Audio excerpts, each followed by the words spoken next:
Did you disappear? Live. It takes a second to catch up, so I'll just be like, man, I'm talking with drum masters. I'm getting nervous. Ready, man. You should be, man. I gotta find something to play.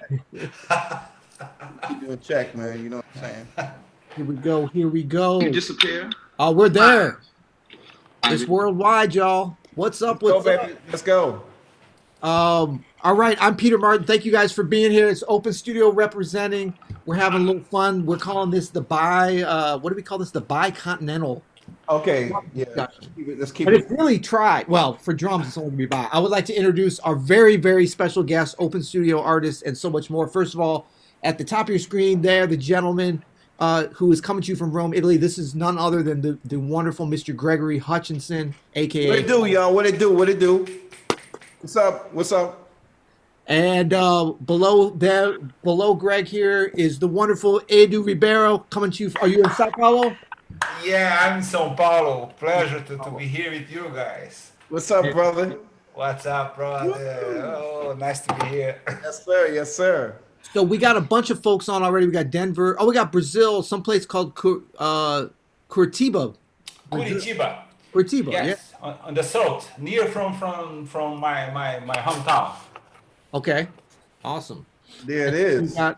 We got folks from LA and everything. So I'm gonna kind of get out the way, just feed you guys some questions if you want. Anybody who's watching on YouTube, which is pretty much everybody, can just drop a question on the chat. That's to the right. You got to be logged in, I think, but you can drop a question, and I will throw it out there to the gentleman. It can be for both of them. It can be for one. It should not be for me because, well, if it's to me, it needs to be about drumming because that's what we're talking. Hey, man, you here? Shoot. Cool. So let's start with boom, boom, boom, boom. Greg, this is from CH Gamble. Who turned you on to the walk the dog concept? Was it K-Wash back in the day? No, it was a teacher of mine named Justin DeChocho. And he was Kenny's teacher also, as well as Steve Jordan, Omar Keem, Marcus Miller's teacher. He taught a lot of people, Justin Robinson, Stephen Scott, a whole lot of people. So he was always talking about wiggle and a jiggle.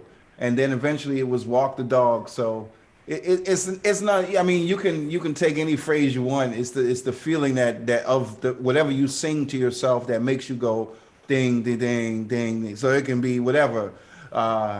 Oh, wow. I was about to say something really politically incorrect just now. But walk the dog is better. Walk the dog. That's it. That's awesome. And I just want to say real quick, I mean, I think probably everybody on here knows both you guys and your work. They should, if not, get off. Where you been? I mean, I know it's a pandemic, but come on. No, but I'll just say, Greg Hutchinson is really one of the true masters of our generation of jazz drummers and beyond. I've had the pleasure of hearing him for many years and getting a chance to play with him. But, I'll just highlight a couple of things. There's a record he did called Lush Life with Joe Henderson back in like the early 90s. And this is like, yeah, absolutely, Joe Henderson. This is like young, Greg's work can be put. Wait. You were about to say young. You about to say young, weren't you? That was young Hutch. That was young Hutch. You already I caught you, man. See, the man. See, y'all. The man is trying to hold me down. You see that? No, I'm just trying to say we might have some young drummers on here, and they think, "Oh, you guys are great now, but you just got great." No, yeah, we both guys been have been out here doing it, for a minute. Greg's played with Betty Carter, Josh Redman, Joe Henderson, Dianne Reeves, Grammy-winning records, everything. And then Edu is an incredible educator and player, and has won his own Grammys. And I'll just highlight a couple of things. His Trio Corrente is amazing. Check that out. He actually gave me, last time I saw him in New York City, one of the CDs. So you might have to go online because you don't have the hookup like me. But these are some great guys. And they both have wonderful courses available at Open Studio Jazz, of course, Fundamentals of Jazz Drumming, Brazilian Jazz Drumming, with much more to come. So it's a real honor to have not only, amazing players that are out here doing their thing. Well, nobody's out here doing their thing. Out here doing their thing from their apartments right now, but amazing educators too. You know what? I got a question. For Edu. Yeah. So, man, do you ever, because you're Brazil, right? And my family's from the Caribbean, and there's such a connection. Like every time I've gone to Brazil, man, I hear like the connection with with the feel of the rhythms and just the way that it's played. Have you ever been to like Trinidad or any of the like other Caribbean islands? Um, Havana is a Caribbean island. See, Cuba. see. Yeah, I think I think when it's so similar, and I never been in Trinidad or another Caribbean island, but Cuba and the Brazilian music and Cuban music is so similar. Yeah. And the cities too. If you go to Havana and if you go to Salvador, and the geography, the house, the people in the street is so similar. Yeah. And something that I feel it about the rhythm, and if you took the clave from Cuba, Yeah. and if you change a little bit this clave, but if you change the flavor, I have to play it. And Oh, please do. That's why I got that for you. yeah, it start to be a Brazilian rhythm. Because I'm sorry about the sound. I don't know about the sound. Let me change the Hook it up, Pete. the Baby. headphone. Oh yeah, I want to see. But if you have this clap,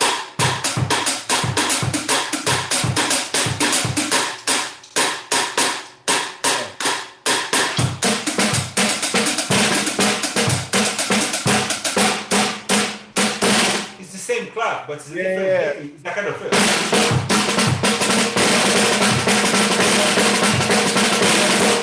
And it's so similar. The clap from the rhythm from the flavor. I want to know about the Trinidad and Caribbean music more. I just know about Cuban music. It's so similar, man. That's why I always get this feeling. I'm always like, wow. Like when I go there, I'm always like, yeah, man. Like I feel like, wow. Like the beat and where the beat lays and how you play how you feel the samba, how you feel all these different. Like I went to Bahia and I was like, oh man, I went to Bahia. I lost my mind. I was like, oh my God, what is going on? Bahia is amazing. Anyone, they have that kind of rhythm like that. Nah, it's the same clap for me.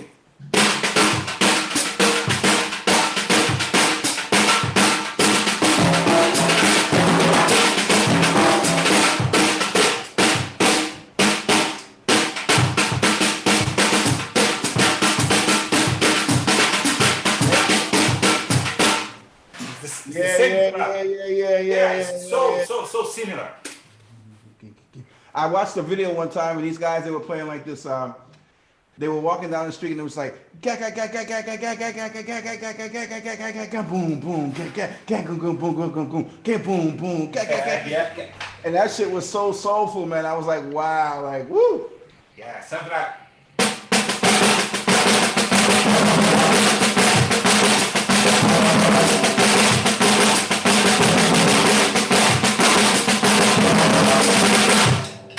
Amazing.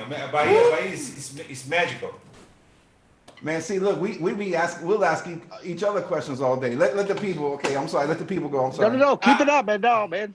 I have question for Hutchinson. Yes, sir.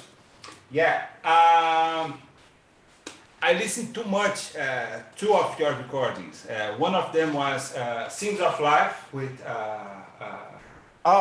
Peter Barson. Yeah. And that blowing my mind. And with Joshua Redman, I can't remember the name of the album, but it's the album that he plays Pop Soul Peanuts, and you do a crazy song. The first record, yeah. The first record, and you do a very, very, very fast, fast solo, some kind of phrase, and it's hard to me to understand why you do that, man, because it's something like a tempo like that.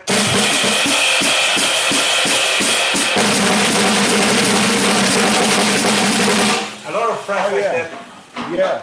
What kind of trick you use that? For me, something kind Hulu's.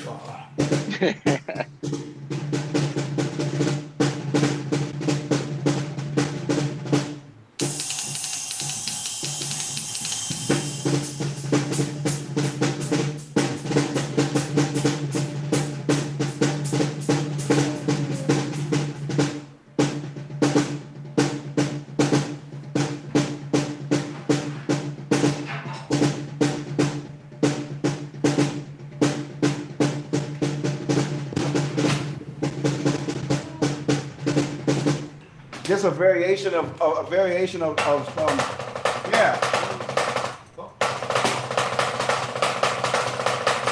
Wow. And then change the accents around from the way the phrase normally is, and just put it where you want it. You know.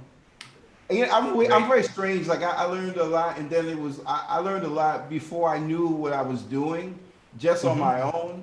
And so I had like my own ideas on stickings.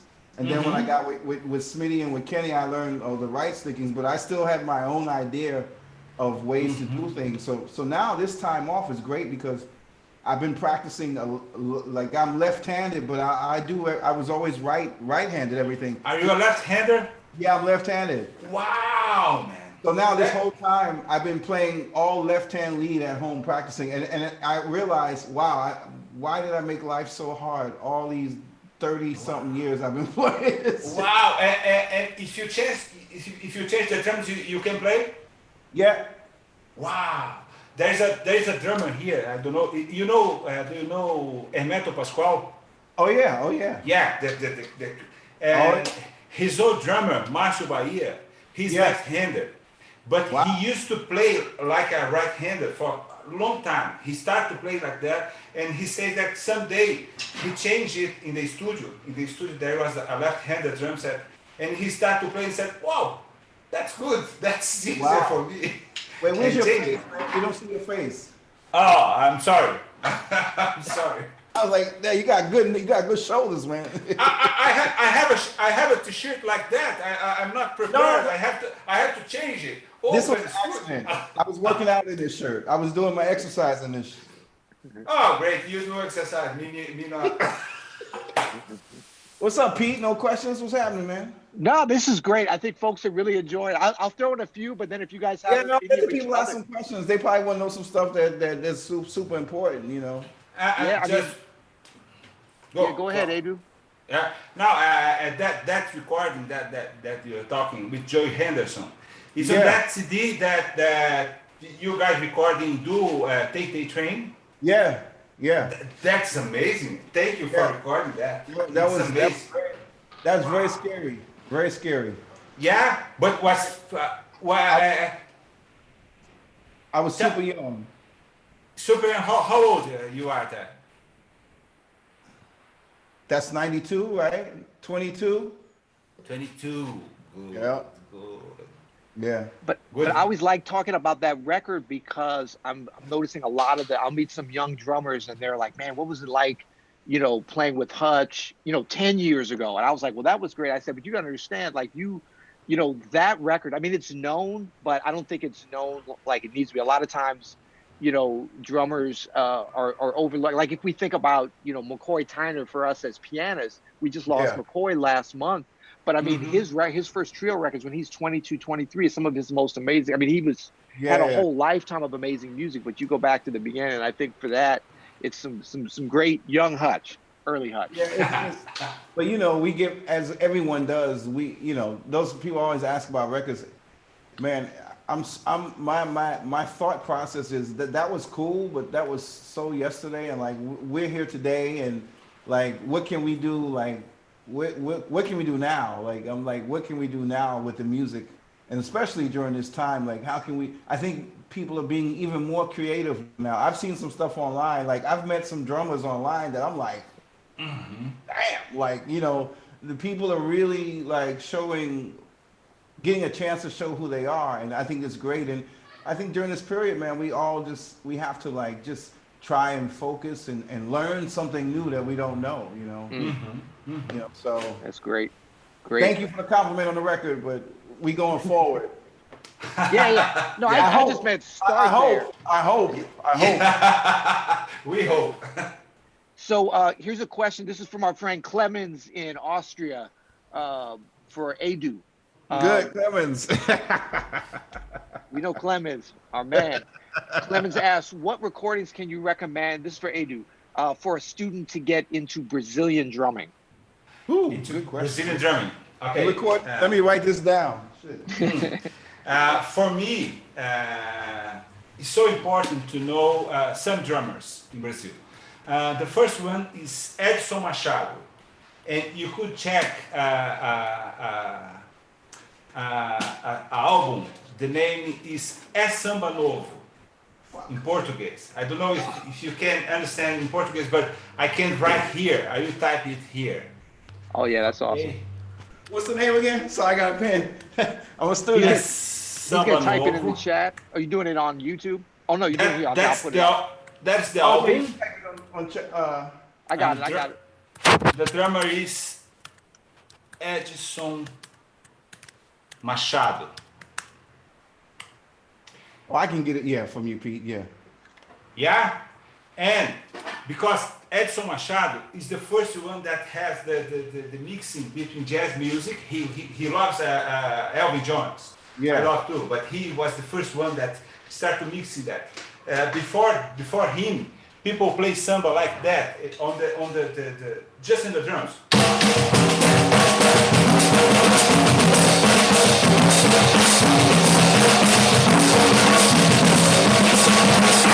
That is good, but Edison started to play it with the cymbal.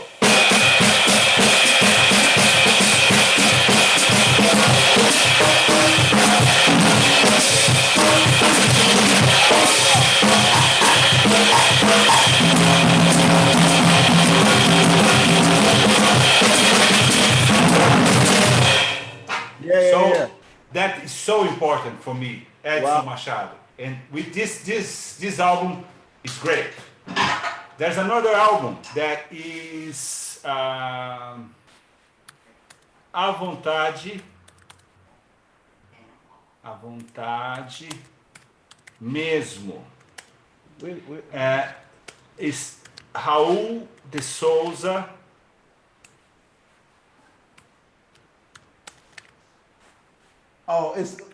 He's typing, it's going on to Yeah, YouTube. yeah. Okay. Raul de Souza is the trombone player. He's still alive. He's 80s now. Wow. And he moved to US and played with a lot of different jazz players like Cannibal Adderley. And he used to live there. And in that recording, the drummer is Ayrto Moreira. Oh, yeah. Oh, yeah. Oh, yeah. That is key because Ayrto plays. Ayrto for me is the first drummer that start to start his improvise with the form in the music. Before him, the drum solo is kind of open solos, no form, just. And Ayrto start to play that, and he plays a little more with the 16 note in the hi-hat.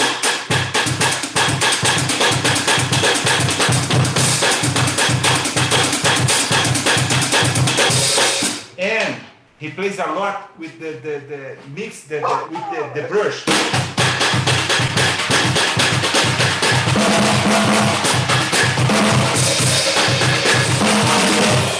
And he was a very good, he is, because he's still alive.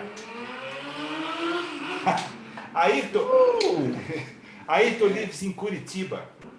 He's amazing. And one more, is from Egberto Gismonti. And the name of the album is Sanfona. Okay. Yeah. And the drummer is Nene. And Nene is the first drummer that started to put the rhythms from the Northeast on the drum set. Oh wow!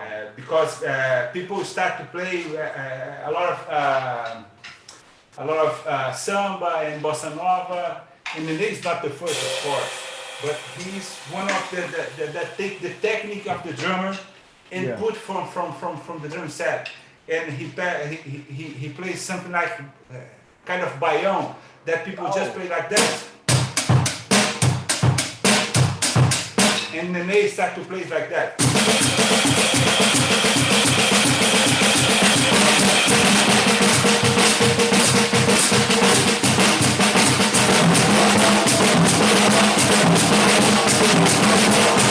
And maracatu, there is a rhythm from the north. People plays in the streets like that.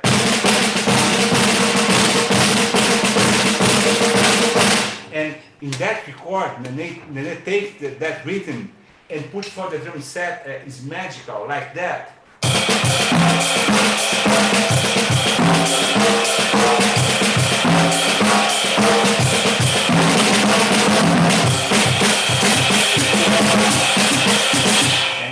He's amazing, and that album is, they play a very fast frevo,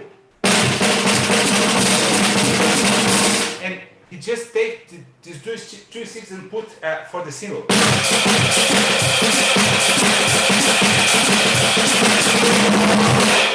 Amazing. Yeah. Wow. Three albums to start with Brazilian drumming. That's okay. What about somebody I know that I got a chance to take a couple of lessons with, Portinho? Portinho is amazing. I think Portinho, I never met him in person, but I heard him a lot of time because I think Portinho was one of the first Brazilians that moved to New York to play with people. And the first time that I heard him, he was playing with Paquito de Rivera in the album. Yeah. And I love the way that he plays. It's a very traditional samba with a 16 note on the left hand.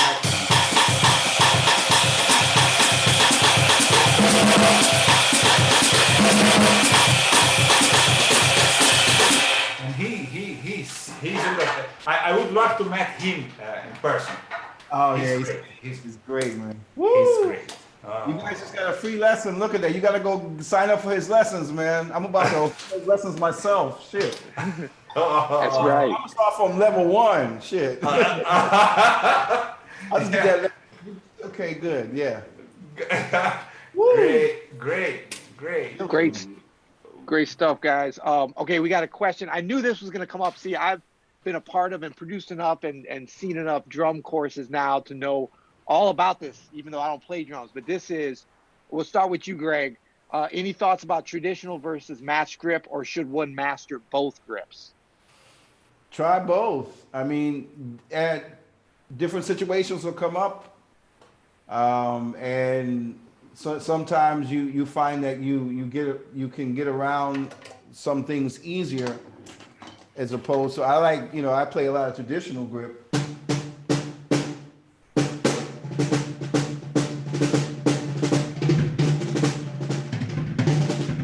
But then sometimes I like,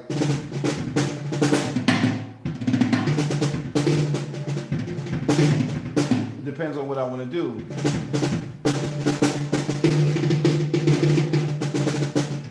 But I was taught both ways and made to practice both ways. So I didn't get improve on the stroke, the one that's weakest, and make it just as strong as the one that's strongest, I think, So what do you think, Edu? Yeah, I love that part that you said, that improve that weakest part, improve that the weakest. But I think the same. I start with matchup. Yeah. And no technique, just playing, playing some parties. And some teacher, Jaime Pladeval, told me, you have to learn the traditional. Yeah. And I questioned him why. I'm okay with this. And he said, no, you have to know both. And today I say thanks for him, because I use a lot traditional. I think I use much more traditional than exactly. I think my traditional technique is better than matched, but sometimes I have to play something that is hard to me when at the same time I'm with the matched. That's right. Yes. It's Same my, thing. it's my hometown. I bet say, oh, okay, let's gonna do that now. Exactly. Yeah. But even for the foods, people ask about the food if you play with the Up or down, right? up or down. You have to know both. Both, And exactly. Choice, my choice is with the sound. What that room? Yes. Yeah. This versus boom. Yeah. Boom, boom. Yeah. Boom, boom. Boom, boom. Wait, boom. up or down? How could you go? If you go down, you got to go up. You can only do one. You're going to end up in the ground, right? I knew you were going to say that, man. I was waiting for it. Well, we can talk about, on the piano, we have pedals. We got to worry about the same thing. Pedals, That's up true. or Yeah, down. you're right. Yeah, you're right. It does change. Yeah. It changes the sound. You're right. Yeah. Awesome. All right, so we've got this is Rachel's asking a question, not our Rachel, a different Rachel. Do your neighbors get mad at you about your drumming? Why don't we start with you, Edu, because you seem to be playing a little louder. So maybe you're in a more permissive building. Yeah. I'm so. Just don't give her. No. I never play drum set here. That's wow. That's my apartment, and I have a small studio, a small room, 2 Yeah. blocks from here. Okay. And I just across the street, and I have a room to practice. Yeah. But now with it's a lot of protocols to clean up everything, and we have to stay home and for the health of my wife. Yeah, good. And I talk it with my neighbors. Oh, and nice. they said, sometime I have to, because here I just play piano. I just practice my piano, and there's a lot of stuff. But they said, okay, but I said, I bring my drum set, I have to play a little, and if I'm bothering you, please call me, no problem. Yeah. But I just brought electronic drum set. I didn't set up yet. Just came here because I know that I'm going to stay here for a long time. That's a very good solution. It's a kind of trigger with a multiple heads. Yeah, I have the mesh heads. Wow. The triggers are from sensory percussion. So I write music with them also. It's great because it goes right into Logic. Okay. And then I can still, the bass drum is,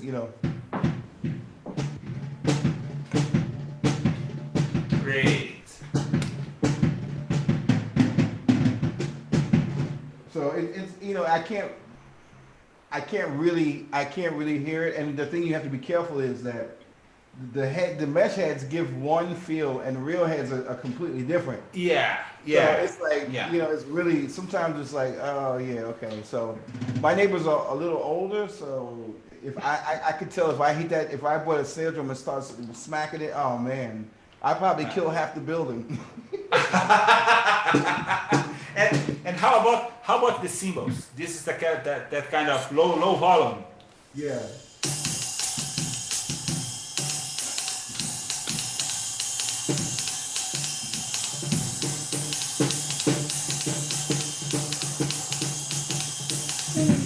So it's enough for me, they just hear a ting ting ting, but it's still not the real drums.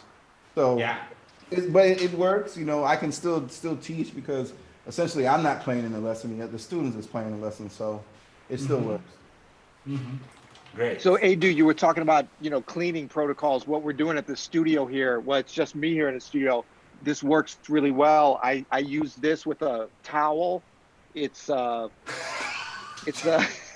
cachaça from Brazil, and the alcohol helps to clean the surfaces, So I recommend that. No. It's a little expensive. No, what you have to do, It's kind of low. It's a little low. What you need, Peter, is you need a UV light. Oh, come on, man, come on. And the light. You need to drink that and have the light with some disinfectant, and then you'll really get the effect. That's right. All right, so this is from Valmir. He or she says, the way you two, each with your footprint expresses themselves is inspiring to me. The question is the development of this language a collection of influences, or do you seek it by studying and playing, or both? The difficulty is the level that you've reached. Maybe Hutch? We are the world. We are the children. There's a choice. Actually, wait a minute. That's maybe that's not the right part right there. That's not the right one. No, it's you asked a question and you answered it also at the same time. It's all like we all check out a lot of different music.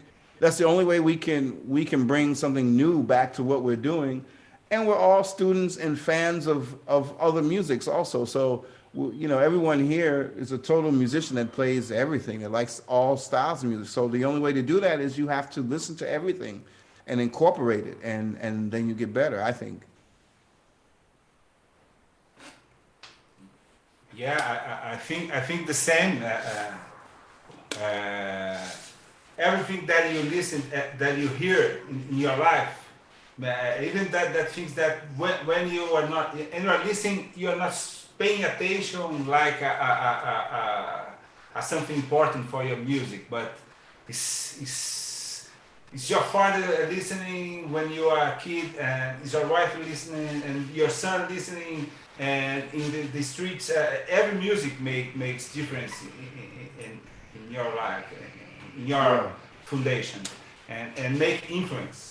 But you have to hurt anything, everything that, and you have to believe in that thing that you really like and you really like to play. I saw sometimes people trying it's important to make some research and know about different music, but sometimes people avoid that music that is so easy for them and try to play different things every time. And you have to believe that, oh, I play this style. That's good for me, and I have to play it better. That's right, yeah. We don't hear you, Pete. Sorry. I muted myself. I just want to say too, a big thanks to Edu for doing this in English, and we were going to do it in Portuguese, and me and Greg had been practicing Portuguese together for weeks now, but we don't feel like we're good enough, so Edu was kind enough to agree to do this in English, so thank you. Thank you. I'm sorry about my bad English. Well, no, and it's hard because great, man. Between Greg's got the Brooklyn accent, I got the bad St. Louis accent. We're not even speaking good English for you. Well annoyed. I was learning English with the you hear the daily jazz advice. I put that and start to run, and I start to talk with my English teacher, and she said, maybe are you learning something different? I'll send you all the bad words. Yeah. Sort of English, not really. Sort of English. Yeah. Okay, we got a good question here from David Alvarez.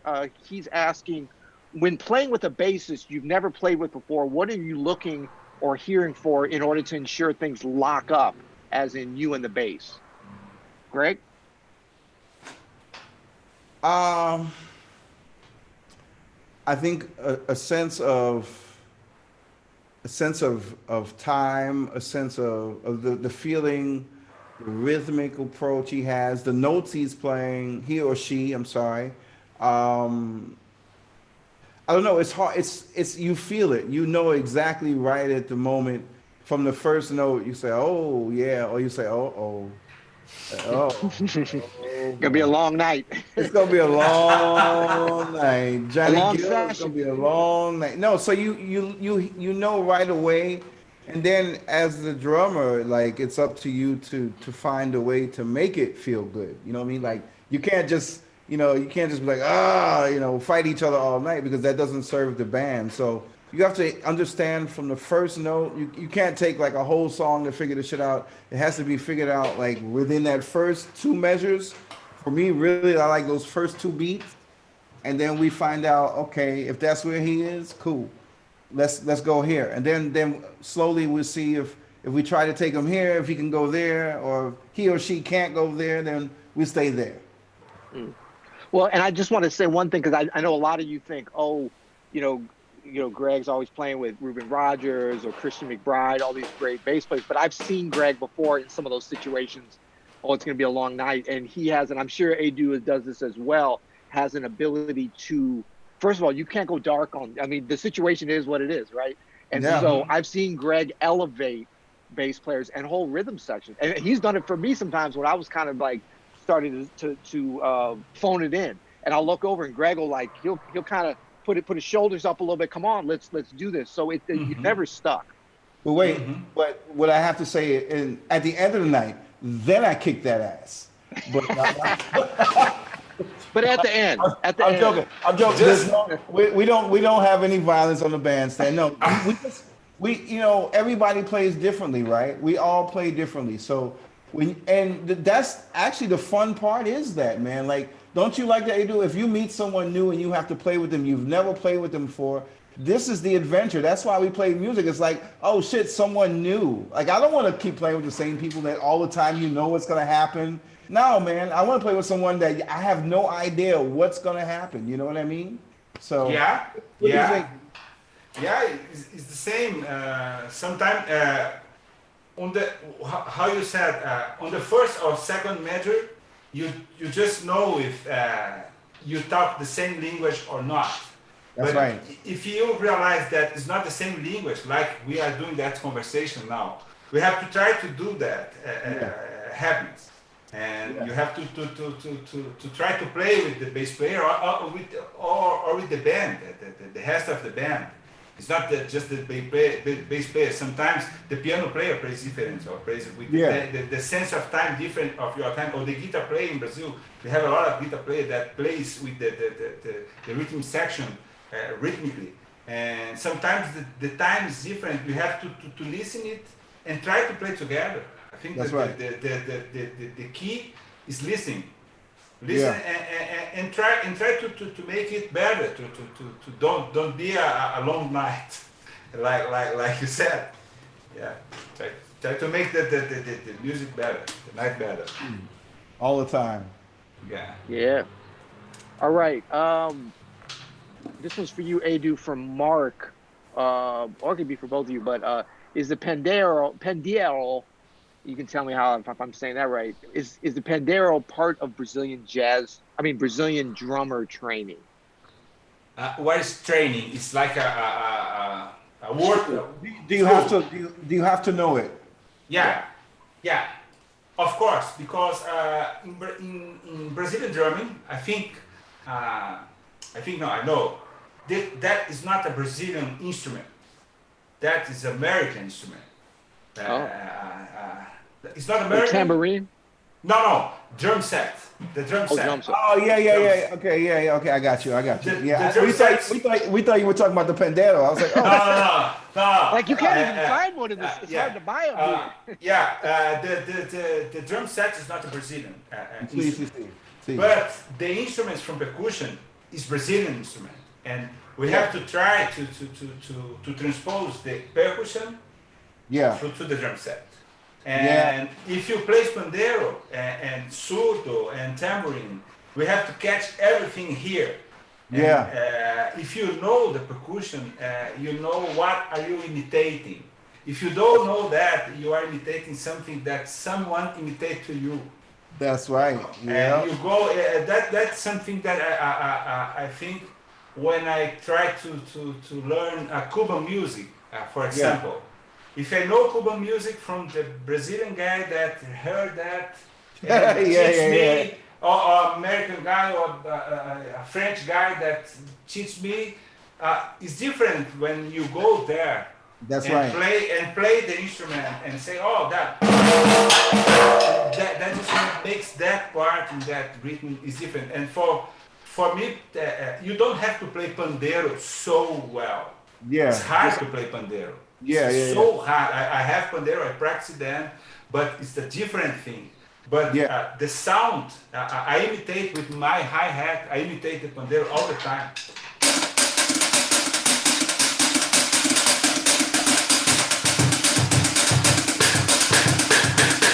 And when you see the drummer playing that kind of samba, The hi-hat is imitating the pandeiro. Yeah. The bumbo is imitating the surdo.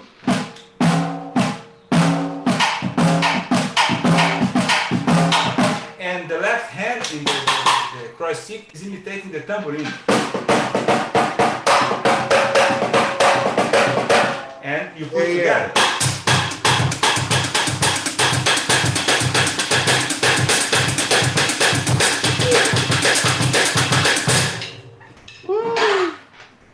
That should make me want to dance, man. Shit. That's what I dance, man. Woo. Yeah. Man. And I think it's good to know any instrument of percussion, any the instrument from the northeast, zabumba, triangle,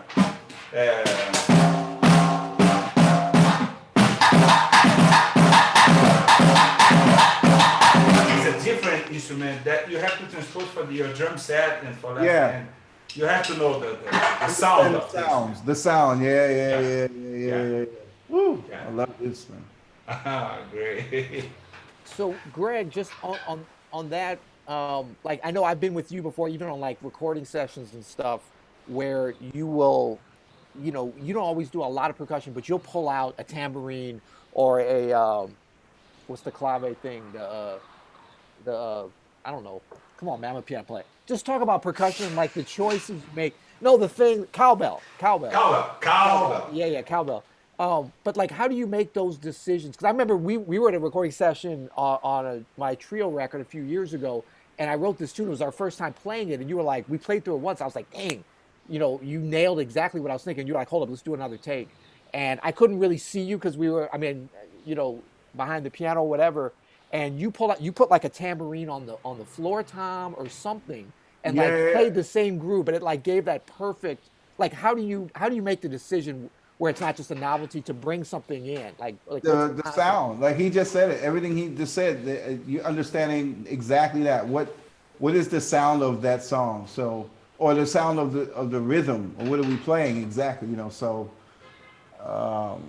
it's the same thing. Like it was funny hearing him explain it because it's the same thought process, like that I have trying to play anything. It's like, and then like to hear that, it's like. Yeah, if you associate it with a sound of an instrument, like so he's the pandeiro and he can break it up. Yeah, of course. That's why it sounds that way, because you associate it with you know, you see this movement, but then you're hearing it right there. So it just has to do with placing the right sound in the right place for the music where it goes, you know, and experimenting also.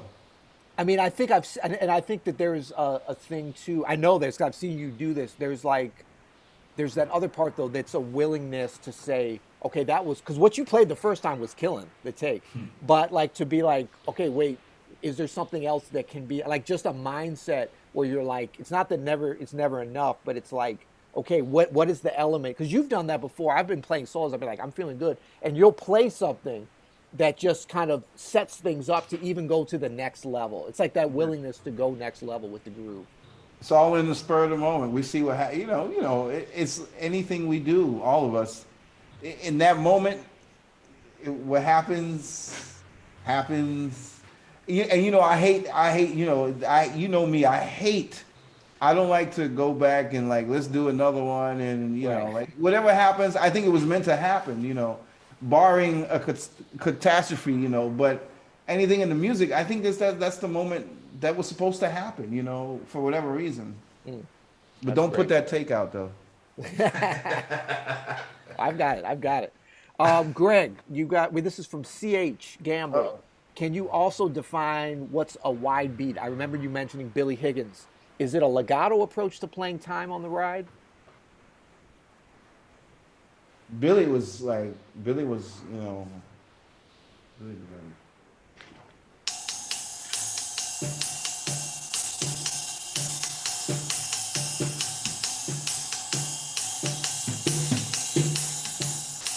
as opposed to like Philly, walk the dog, walk the dog, walk the dog, walk the dog, walk the dog.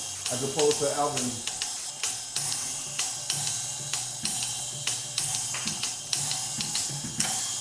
So it's just different variations of a beat. Billy thought of it a little wider.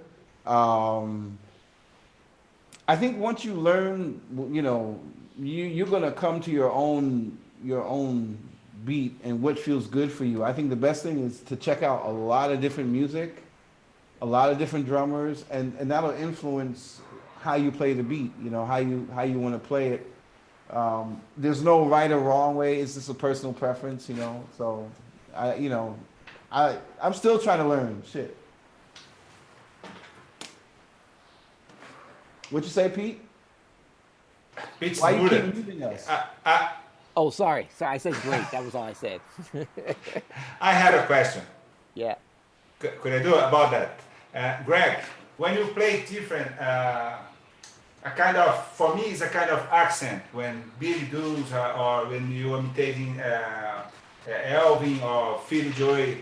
And for us here, there's something related with accent, like the language. People in the Northeast play some rhythm different than people from the South. It happens with the accent for the drummers or the musicians in the US or it does. I mean, it does. I think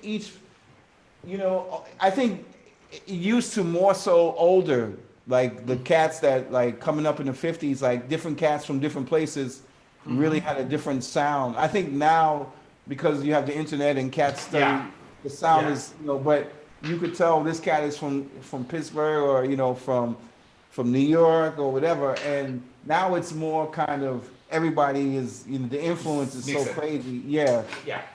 All the world, not just one country. I think that's more so, especially in the Brazilian music. I could hear that also, like the cats from different regions, Yeah, a little. Right? Yeah, but what you said about the time in the internet happens today with our rhythm. Oh too. Yeah. Thanks, brother. Yeah, I got a question for both of you on that, and that is, how do we, talking about the regional sounds of drummers and really any instruments in the U.S. and in Brazil, Europe, like all these great sounds where you can be like, wow, he sounds like he's a Chicago tenor player or whatever. In this age of globalization and wonderful connectedness and listening to the same recordings, how can drummers keep, be influenced by the great jazz drummers or whoever they're listening to, but keep that authenticity? And I'll just ask you first, Edu, because it seems like Brazilian musicians are so, you talk about Brazilian musicians, Cuban musicians, they're so far advanced over other places that just kind of come to the U.S. and assimilate and start playing. You guys have been so successful at bringing into the jazz world your thing, but then also participating and keeping that sound. I'm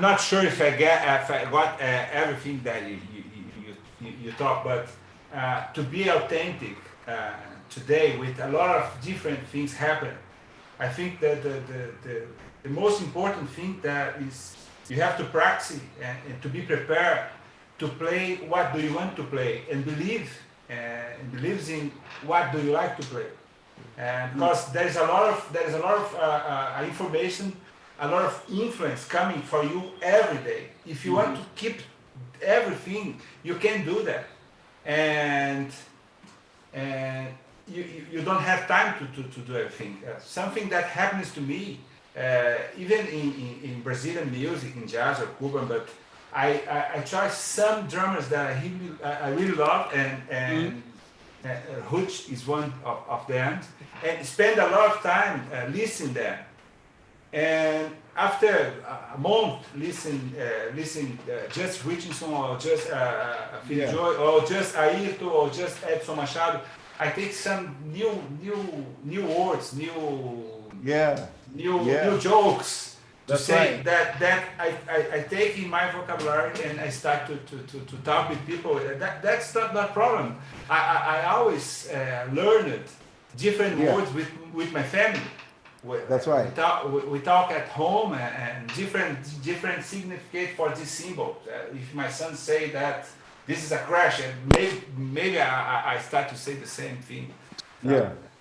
You have to take some, imitate some people to have your vocabulary, but you have to change that, to transform that in your voice. Yeah, that's great. Yeah, and Greg, I mean, in terms of like, since you came up in New York and you have so many drummers coming to New York to kind of get that sound and to meet there, Yeah. but then there's always been that New York sound as well. How do we keep that rolling for drummers, to bring their regional thing? Wow, I mean, I think it's going to be, I mean, yeah, like you said, you have to be authentic and kind of have your knowledge of what the sound is that you want. But the thing is that the thing that's so different is like when you're talking about like jazz drumming in the States, it's like it's kind of hard to say, okay, not like it's very rare that I hear a cat and I'm going to be like, oh, he's from California now, or he's from, like, it's just so different now, you know what I mean? Like, as opposed to before where it was like, oh, that's a West Coast cat, as opposed to East Coast, because things have changed. So it's so hard, it's really hard to answer and say, well, listen to just the music from your city, because that doesn't exist anymore, really. Not in jazz. Now, if we're talking about like contemporary music, we're talking about like hip hop or something like that, where you have trap music and you have other music from different regions, and everyone, that's different. But in the jazz, it's kind of like jazz is the only one. Like, even if you think about like Cuban music, like there's different flavors, right? Different cats. In jazz, it's just like, okay, you got straight ahead, you got straight eighth. And there's no one that's like, okay, I'm from the West Coast and I only play, straight eighth. It's so mixed up now, so it's hard to really say. It's like smooth jazz. Question, but it sounded good though. Cool, awesome. Edu, question from Darren. I'd love to hear Edu discuss some of the things he plays on his tune and the various recordings of Freville. Talk about Freville, is that? Yeah. Okay. He wants all your secrets of what you play on it. Now. Okay. Freville is a rhythm from the Northeast and from Pernambuco, and they play Freville with a very, very, very popular snare pattern like that.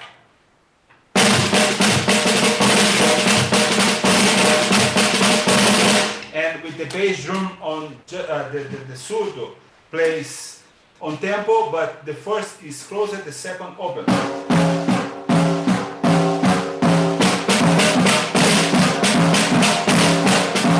And for imitate that in drum set, I put the bass drum just on the two.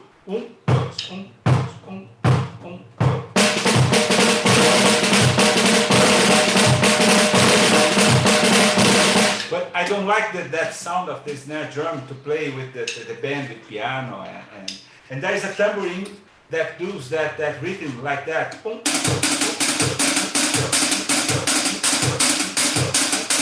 And I imitate that with my hi-hat.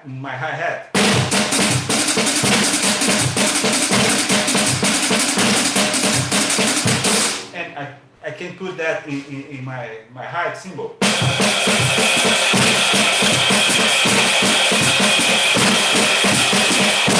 And you could do a lot of variations of that. Yeah.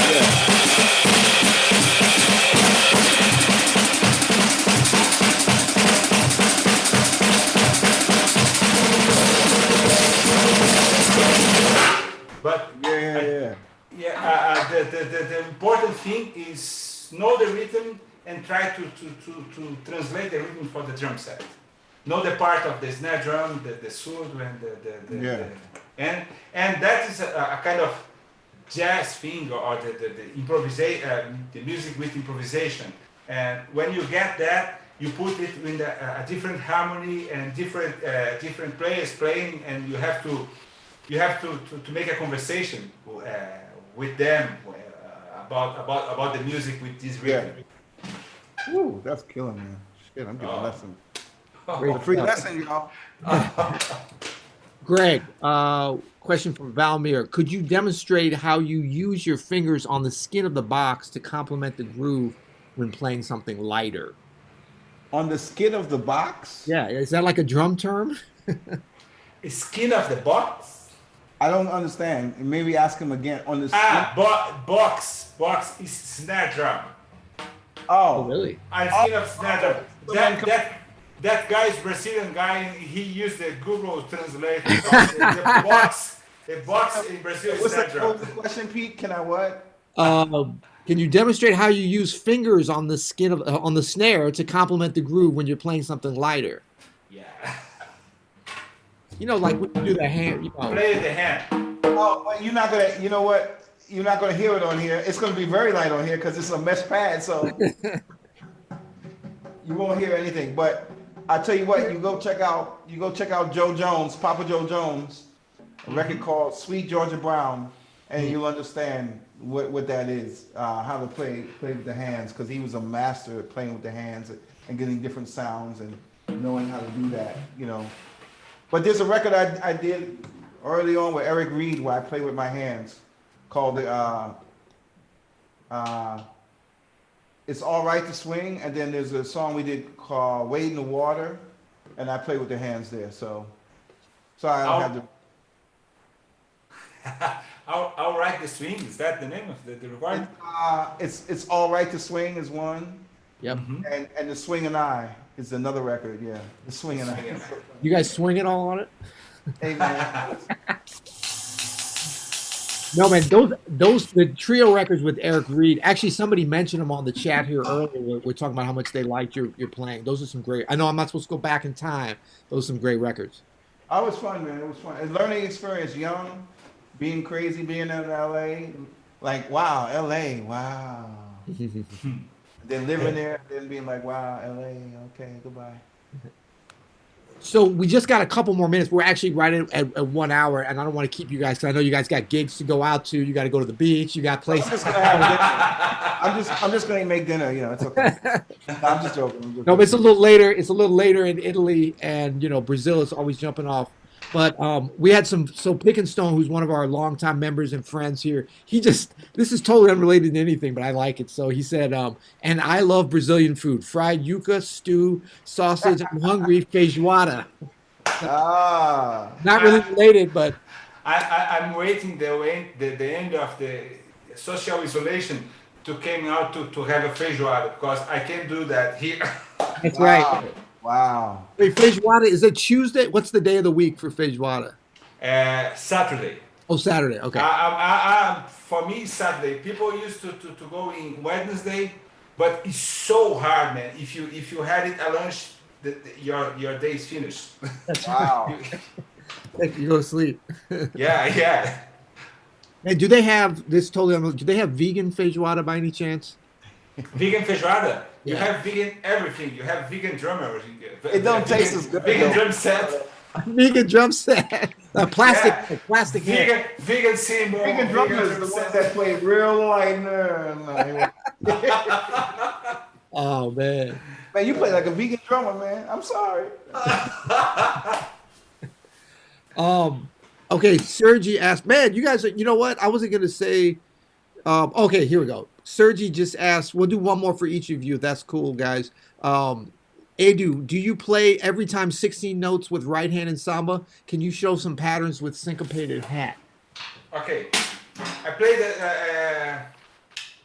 as I said, imitating the pandeiro, the tambourine. And for any rhythm from Brazil, the 16 note is the subdivision that is more important. But it's not just a 16 note, because just a 16 note is that. So, and if you play, it's boring. But if you know the accent from the tambourine, the tambourine.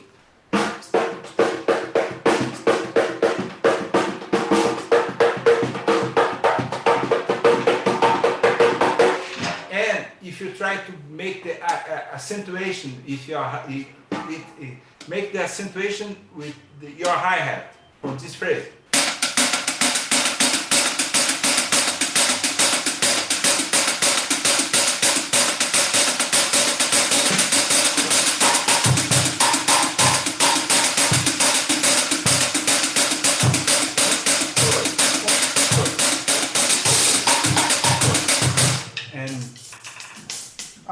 that, man. Yeah. Do that. This Do the that. lessons. Yeah. Except that's not gonna sound so hot right now. No problem, but you could do the same because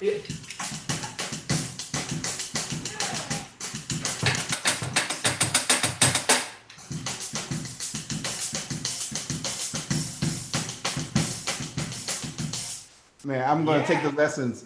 I'm signing up for his lessons, man. I'm not paying because I'm part of Open Studio, but it's free. He's giving y'all all this stuff, man. Please keep going, man. Another hi-hat pattern, please. Well, some more, man. Great, I man. knew that, man. I never really. That's what it is, man. Yeah. And a different pattern, if you could do, is just play when you start a little faster, and just play with both hands, alternate.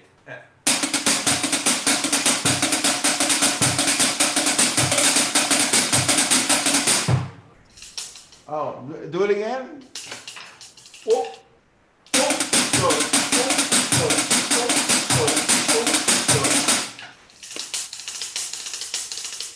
Yeah.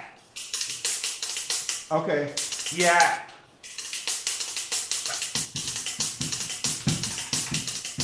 It's too straight though. I gotta make it dirty. Yeah, no, but something I gotta make it dirty. It gotta be dirty, man. Your shit's dirty. I sound like I just came from college playing it like that, man. No, and you can use some syncopa with the left hand like that.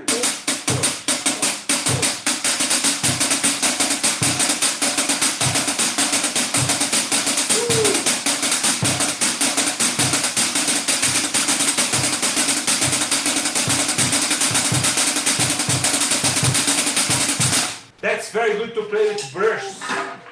If you do it with bursts in the snare drum. Yeah.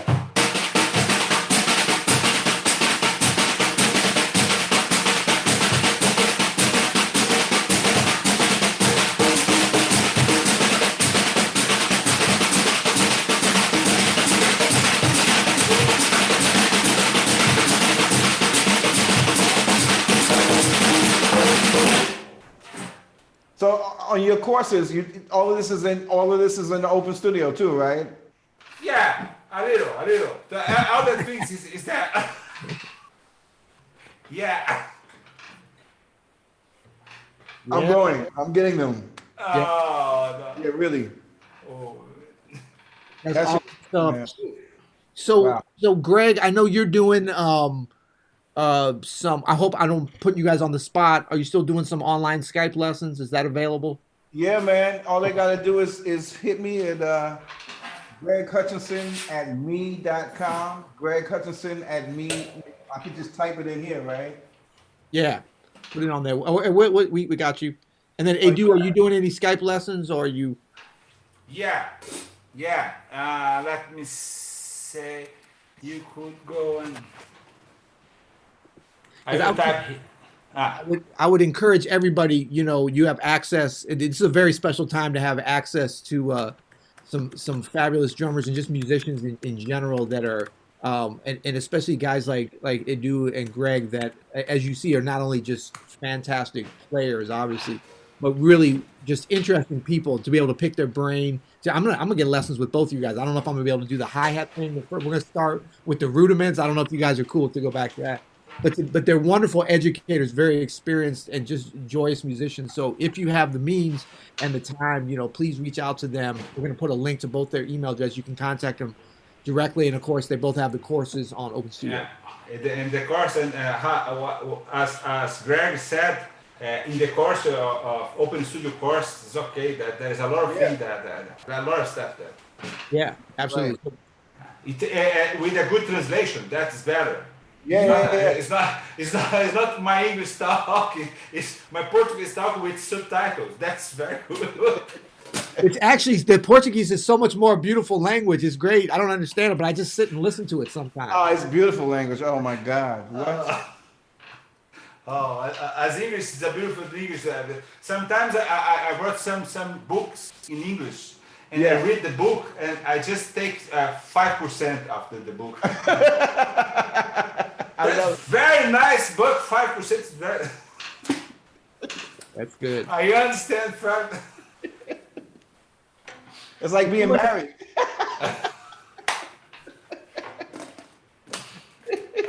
I'm not, so it's good. So someone in the chat just said something that's so smart and great. We're going to end it on this, and that they were requesting an Edu and Greg podcast from two continents. So I don't know if you guys are up for doing that, we can help you out on that. We do a little podcast. We'd love to have you. Hook it up, man, for sure. Yeah, because it's super interesting hearing you guys talk about drums. And if you guys want this again, just request it from Open Studio, and I'll do what I can. I'll try to pull their arms. I got a little bit of pull with these guys, not much. We'd love to do it, man, for sure.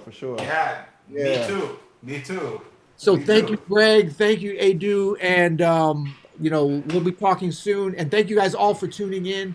And, stay safe. Like we were saying a lot, stay separated physically, shelter in place, but we want to stay connected spiritually, even during this time, through the music, through gentlemen like this, and through the knowledge. Yeah. Hey, I learned a lot. I learned some rhythm shit that's crazy, man. Woo.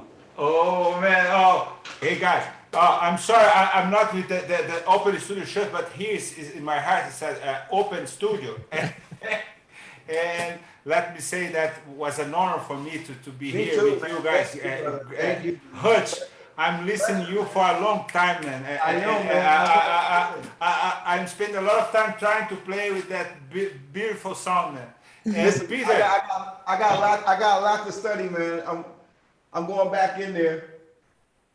wow, that's good, man. That's good. I got your course, and I got like all of this shit, Alan Dawson. So we're gonna get to all of it, man. Thank you, inspiring, man. You see, practice, everybody. That's what we gotta do. Thank you, and thank you, Peter. Thank you, Peter. You're welcome, man. Thank you guys for being here. Love you guys. We'll talk soon. Thanks, everybody. Peace. Peace. Ciao. Ciao. Later, man.